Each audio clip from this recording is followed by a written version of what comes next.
Welcome to Behind the Story, where we discover the story behind your favorite stories.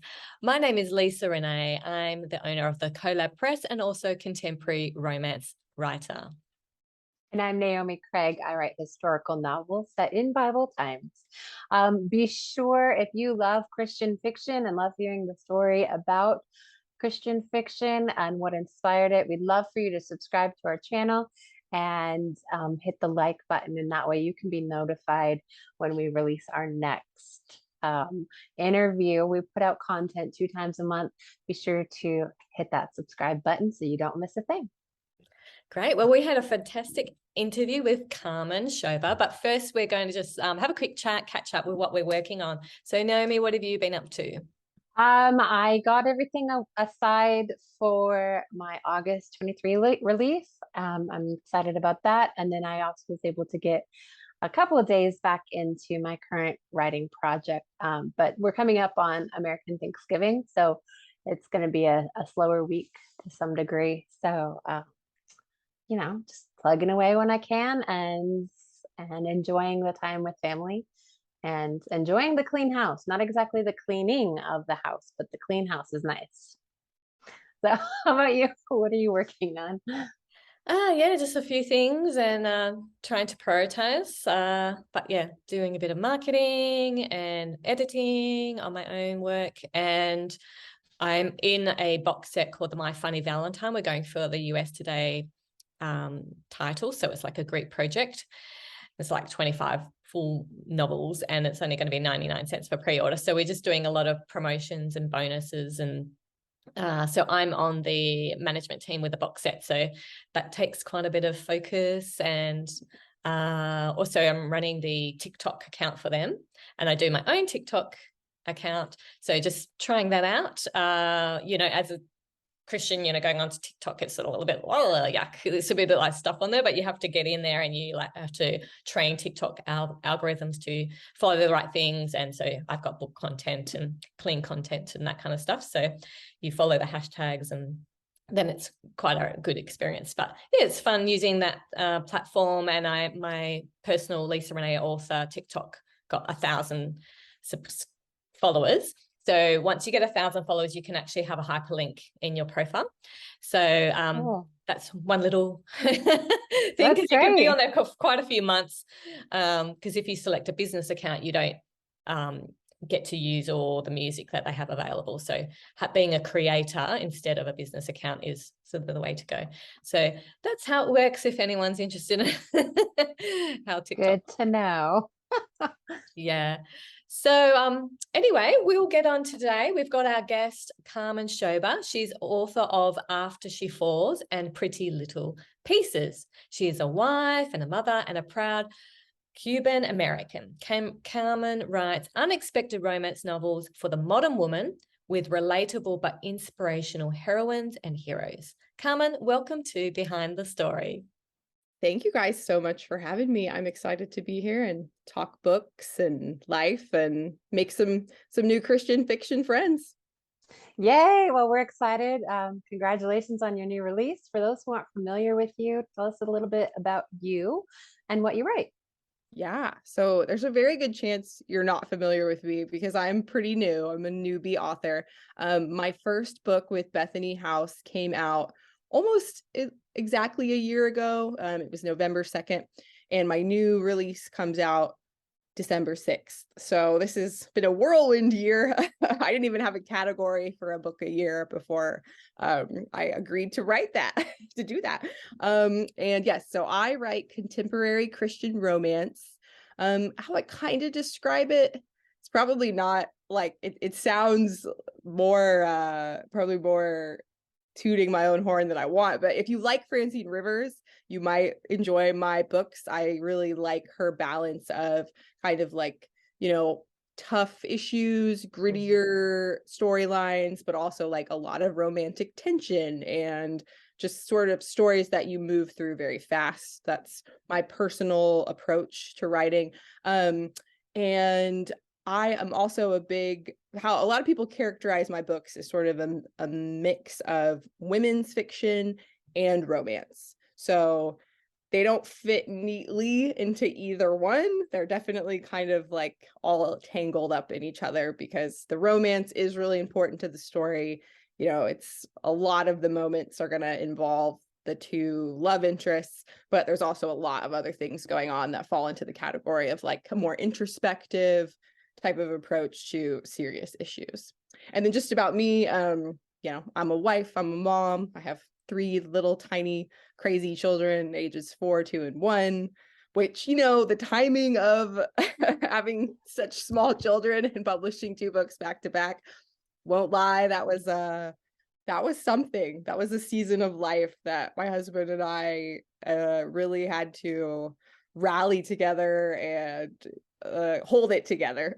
And very happy to be on the other side of it. Very thankful to God that I had the opportunity to, you know, write books, but it was a challenge for sure. And just, it's nice to be on this side celebrating like a finished, complete thing and an intact family. Yeah, that's amazing. I remember when I had my 3rd child and had them close together like that. Yeah, it was a very full on time. And I've got to say, probably that was harder than having the 4th, 5th, 6th, and 7th, because I have 7 children. But yeah, just having the 3 little ones, because you don't have the older ones. They're still not that helpful. They're quite demanding. So that would have been full on. Well done that you've made it through to the other side. And that's very exciting. I can relate to having, you know, a bit more of a women's fiction, but definitely romance, because I think that's sort of, as Christian fiction authors, we want to get all the, you know, all everything into the first book, you know, sort of thing, and make it meaningful and gritty. So that sounds like a really great stories that you've got there. So you've got your latest book, Pretty Little Pieces, releasing December the 6th. Ambitious influencer Georgina Havoc and her designer beau, Lance Broussard, have been dubbed the next Chip and Joanna Gaines. But their happily ever after falls apart when Lance blindsides her with a pause. The show must go on, so Georgina takes on the task of renovating a forgotten cottage in the tiny, tight-knit town of Tarragon, Tennessee, on her own. Tell us the story behind this story. Yeah, so really, it was kind of inspired by I have an interest in interior design. I'm by no means like a designer type person, but I've always liked the magazines and the shows, and I try, you know, people can see like you know, there's an attempt. It's pretty hard with children. I used to be much more, you know, had all the plants and everything. You can't do that when you have a 2 and a 1-year-old running around. So I wanted to like have fun in that world. For those who don't know, my first book was about a Cuban mixed martial artist. I'm half Cuban. And so that book was, you know, very gritty. There was a lot of fighting. There was, you know, she wanted to become a professional fighter. So as you can imagine, like the environment of that book, it's a lot of gyms and a lot of conflict and traveling. And so I was like, you know, let's go to a much more feminine world and a much more like glamorous, but still fraught with all this tension and conflict because it's the world of reality television and sort of, you know, making people think one thing while other things are going on behind the scenes. So that is what like initially inspired the world. But then the characters, you know, I wanted to capture a dynamic that's kind of close to my own heart. Like when I met my husband, I was kind of a nominal Christian. Like I had some sincere faith, but it wasn't like super mature. I hadn't thought about a lot of things that, you know, a grown Christian woman should probably think about. And that was just partly due to my own like sin. That was partly the environment I grew up in. But my husband was a much more like serious follower of Jesus. And so that's kind of, you see that dynamic play out in the love interests in the book, that sort of like 2 people who are starting at different places in their faith, but they have this really, I think, very authentic connection and a really like realistic growth arc individually and together. So that was sort of the two things I wanted to have simultaneously, is this fun, wild world where we're flipping houses and people are backstabbing you and there's, ex-boyfriends competing and there's just like a lot going on. But then there's also this really like tender, real, complicated little love story happening along the way. Love it. Lisa, do you know who Chip and Joanna Gaines are? No. No. I'm like, how I'm getting at wide-reaching is reality it? TV show house. Yeah, The like, Australian equivalent is. yeah. You have the block there. No. I have no idea. Yeah, we have reality TV shows and house flipping shows. Yeah. Yeah, it's that. Yeah, they're very popular. Like, I mean, going to waiting rooms, it's either a cooking show or a house. Let's see how much house you can get for your small budget. Or Yes. that's cool. I'm sure it'll be really well received. Thank you. Yay! A lot So of you've people already, have been into it. Joanna Gaines is popular. So yeah. that hook was helpful. Like, it immediately evokes a lot. So I think, if you're like, she's the next Joanna Gaines, people like, sort of ooh. know like what that Yeah. means. Yeah. So I know. I'm trying to do some hooks for my biblical fiction, and you don't have Chip and Joanna Gaines. Like, right. like the Chosen, but that's New Testament. Like the main actor of The Chosen. Yeah, that's tough. I'm like, if you liked, but you just take it back 1,000 years, Right. I know. Comps are funny. Like, I've also been like, it's sort of like Sweet Home Alabama, but not really. The only thing about it is like it's a little bit southern. Like, That's like funny. Yeah. I'm somewhat. like, we'll go with we'll go with Francine Rivers again, redeeming love, Right. only put it in Bible times. Yeah, there you go. Whatever it So, takes. yeah. So you are getting some advanced reviews already over on Goodreads. Got some good stuff happening. Well-read coffee addict says, "Where have I been and where did Carmen Schober come from?" This book, it's genre defying. It's a story that focuses on real, raw issues and tough faith questions in an honest, realistic way. This book is the contemporary Christian novel I have been asking for years. And Amanda says, "Fantasy is my genre of choice, but now so is whatever Schober is doing, because wow, this is unlike any Christian romance I've ever encountered. From deep theme to witty banter, the tension, dang, can she write tension?" Tell us about writing this real life and tension, because you know what? I really feel that this is, like, I was talking to my cousin, and she's like, "I haven't read a Christian novel besides mine," which is really flattering, but I haven't read a Christian novel for so long because they kind of seem like the Hallmarky, fluffy stuff. And I'm like, girl, let me tell you, there is so much going on right now. Yes. So talk to us about writing that real life tension, heavy stuff in a Christian novel. Yeah, and I know Amanda personally, and she was upfront with me, like, I'm super picky. I don't like romance. I don't know if you want me to read if you want to give me an arc, because it might not end well for you. And I was like, just do it. We'll see what happens. So of course, always great when you defy someone's expectations. And lovely review. So, and I know partly she might be talking more about like the romantic tension, but like, some of what you touched on, like the deeper issues. Yeah. To me, I completely understand what you're saying.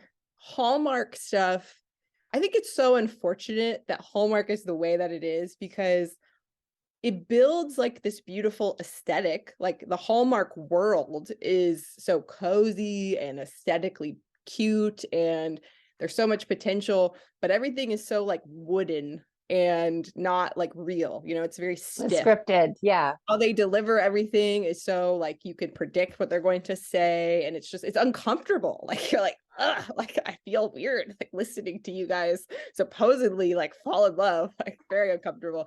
And it's hard to say like if I have like a technique.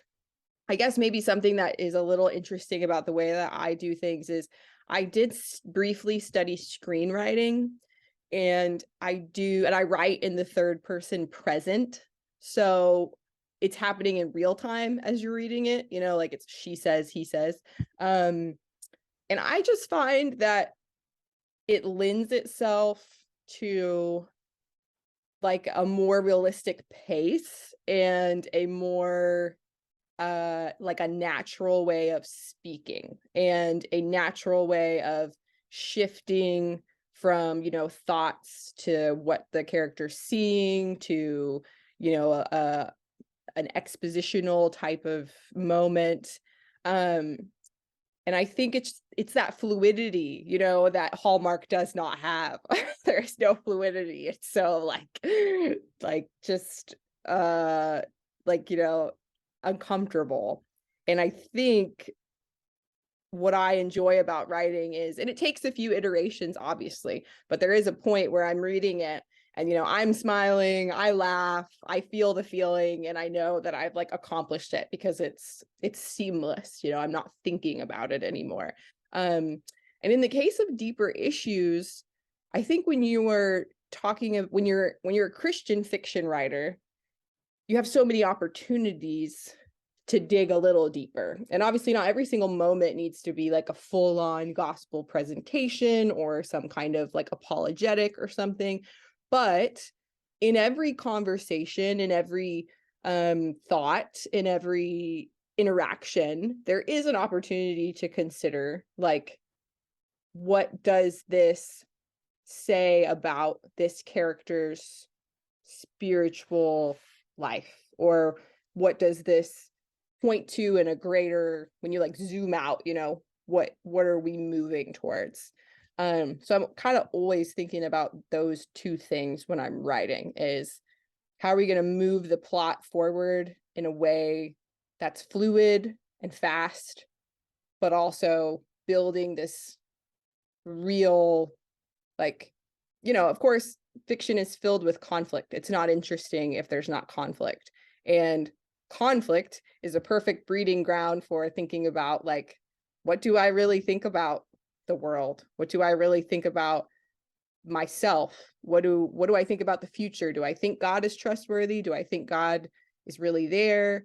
And so, yeah, I don't know if that really answers your questions. It's a tough one. It's like, you know, how do you do it? And I'm sure for every writer, it's a little bit different, but that's what I And think. I will insert, like, there is a place for Hallmark type, and I wasn't trying to slam those by any means. Like, it's just, I personally like Hallmark type or fluff ones. I use those very good for a, you know, if I just need a quick read and Oh, for I'm in sure. that place, you know, but most of the time I personally prefer the deeper subjects because I know I don't have it as an easy go as a Christian. Like, I don't have a one and done, you know, and then I'm happy. Right. I'm not, you know what I mean? But so I appreciate seeing the real tough stuff in fiction personally. And sounds like you've done a fantastic job with that. Thank you. Yeah, and that is a good point. I mean, like, Hallmark executed well. We all need some of those sometimes, right? Right. Yeah. A cozy A escape, cozy read. Yeah. Yeah. for sure. Yeah, you'll see with say the movies, some of them they're just so cheesy, and like I recognize lines that are used in fiction, and it's like, oh. But I mean, if you have really good actors and yeah, you have a good backstory or something, it can be quite good. But yeah, people go to that because they want to escape from their real world and all the fun stuff, and they just yeah. And you know, even the really, really cheesy ones, they're their own form of entertainment. Like sometimes we have friends go over to their house and we watch Hallmark movies and we just make fun of them. And like, so it's fun though. Like, I'm thankful for the medium of like just kind of zoning out and watching a funny interaction and just, you know, so. And it's hard. I mean, there's not a lot of like clean movies out there. So, you know, like my daughter, she's 16 and we'll watch some of those Christmas movies, and yeah, some of them are very cheesy and we just laugh about it. But at least, you know, we're not going to get some surprises of that. We don't. Right. So, true. That's a good point. Let's tell us a bit more about your main character. So who is Georgina and what makes her tick? Yes. So Georgina Havoc is this very like perfectionist, type A, self-aware control freak. You know, she's a designer. And she's very much like self-made success story. She did not really have a lot of advantages, but she made the most of everything that she had, and finds herself, in this position to achieve a dream that most people would never even be close to. Extremely ambitious. Probably if we got really deep into her psychology, what makes her tick is she hates that things are messy, and her drive is to make them tidy and beautiful. And that like manifests itself obviously in her career profession, in her choice of profession, but also you see it in how she approaches relationships, how she thinks about what's happening to her. And even deeper than that, she is somebody who has a lot of reasons to believe that people won't be there for her. And, I think a lot of women can probably relate to that. Like we get messages sometimes early on in life, or maybe as young women, that the world can feel pretty lonely, and it can feel like until you really find that person who is your person, like the dating world and all of that, like it's easy to let sort of that rejection start to define who you are. And I think for her that happened and she didn't even realize it. And it's also, you see it in her relationship with God as well. Like she projects that onto God, that he's not a God who really comes through for you. People say that he does, and people believe that, but like she does not really fully trust that about him, because she has experiences that make her very suspicious that anyone would do that. So that's Georgina. And she's very like, I really, some of the reviews, they say like she's frustrating, or she's, she seems, what's one of them? Just not like the good girl that you sometimes see in Christian fiction. And that's because she's really not. Like when the story starts, she is an ambitious cosmopolitan girl who has some insecurity, but she's doing everything she can to achieve what she wants to achieve. And it's only when a really big wrench is thrown into her plans that she like stops and looks inside. And just that little brief moment of looking inside, and then she even like in that, basically says to God, like, if you're real, I am listening to you. Like I'm open to help if you're really out there. And she doesn't really believe it then that he's going to do it, but that's sort of the impetus of her growth. Yeah. So. Well, yeah, you're going to get that with the Christian genre, like, people judge them like a Christian judging a Christian. Like, why are they doing that? They get frustrated with the characters. It's quite interesting. But yeah, you need that character arc, you need that spiritual arc, and they've got to start somewhere. And as the author, it's the balance of trying to make them likable, but also showing their flaws and stuff. So yeah, you're going to get those kind of reviews. That's just part of the package of being an author and writing a good story. Yeah, and like here's the thing. I mean, I'm likable. I'm also frustrating, and that's because I'm a real person. So I think that that's okay. If the protagonist is, you only think like, wow, they're just the best. I don't know. There's probably like, you didn't reveal everything about them apparently, because all people have sin. As Christians, we know that.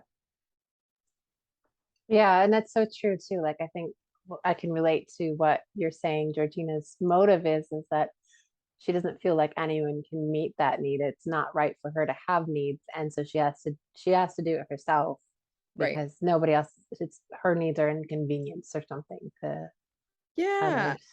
Yeah. It's she has like obviously her parents, like it gets into her childhood. She has pretty dysfunctional parents, and her approach to dealing with that was, I'm just gonna outperform everybody around me. I'm just going to, cushion myself with success and money, and basically I'm gonna insulate myself from getting hurt, from getting abandoned.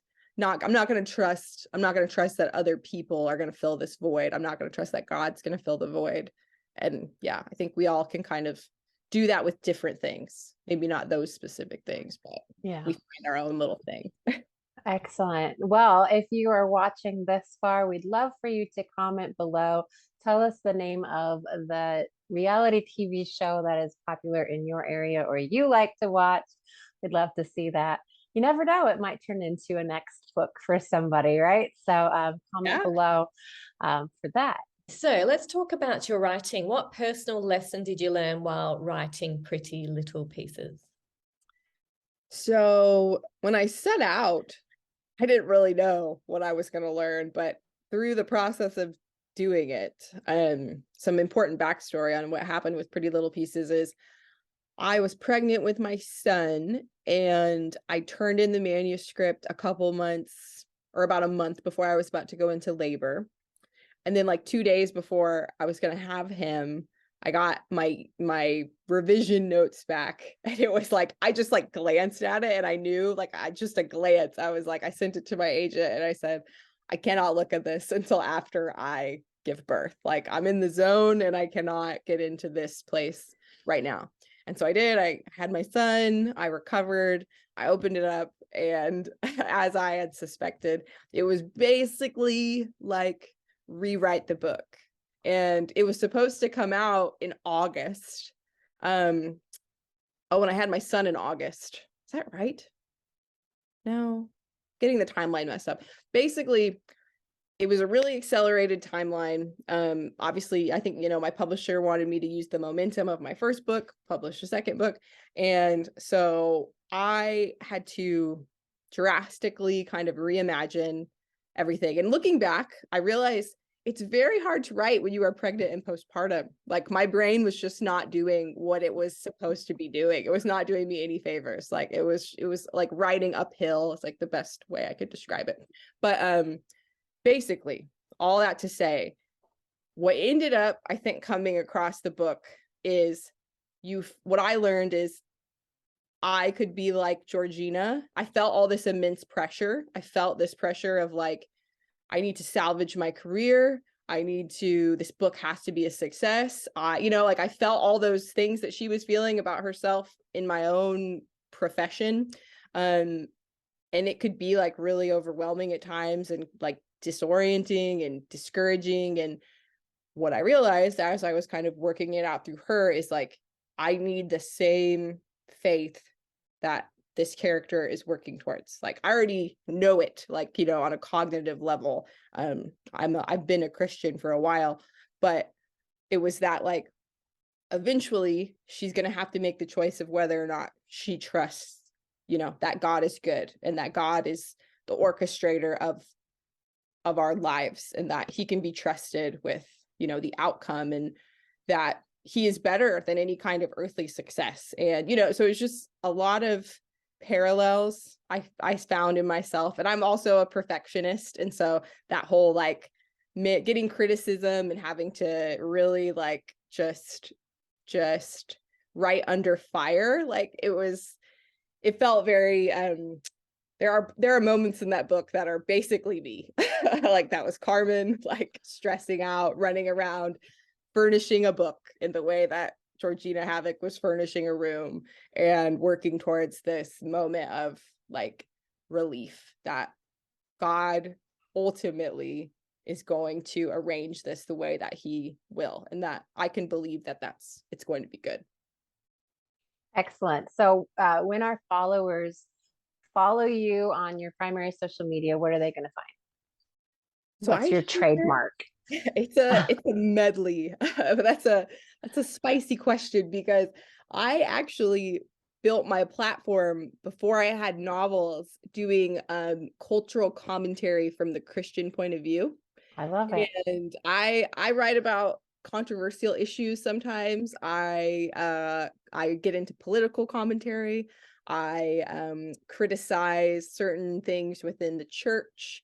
I criticize, it's not all critical, but that was, commentary is essentially, taking whatever a big conversation that's happening somewhere that's relevant, I think, to Christians, primarily Christian women, and then doing my best to try to shine a like nuanced perspective that usually on the internet you cannot find, right? Like the internet is known for like just extremes. And so trying to kind of find that middle ground of what is like the reasonable, faithful Christian approach Love it. to this Love it. particular issue. Yeah, whether that's abortion, whether that's a Christian response to a movie that is like, I don't know, I'm sure you guys probably saw like Redeeming Love, received a lot of backlash, and I wrote about that some of that was just wild.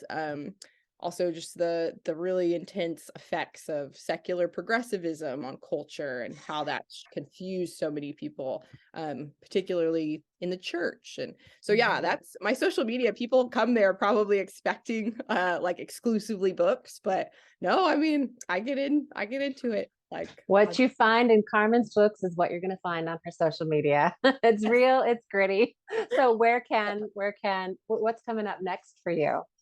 What's coming up next is still to be determined, but my third book concept is there. It exists, and it's going to be another contemporary Christian romance, but this one will be kind of built in the world of Little Havana, Miami. I'm going kind of into my Cuban heritage, my that side of my family. I have a lot of family in Miami. And it's going to involve like the Cuban mafia, sort of a we were talking about comps earlier, like Mr. and Mrs. Smith meets Ocean's 11, but make it Cuban and romantic. I don't know. Gritty and real life, and there you go. Yep, should be fun. We'll see what happens with it. I'm in the writing it stage right now, but I'm pretty excited about it. Awesome. Well, we'll have all those links to follow you on social media and so we can keep in touch with what you're working on in your new releases. So thank you so much, Carmen, for joining us on Behind the Story. Thank you guys. It was a pleasure. So remember to connect with Carmen and follow on social media. She's offering a digital ebook of her new release. So we'll have a link and a King Sumo where it's just you pop in your email. There's no subscribing to any marketing. It's just to win the prize. So quite easy. The link will be in the show notes. If you are here from the historical or biblical fiction community, I'd love for you to comment below. Team BibFic, let me know you're here, represent.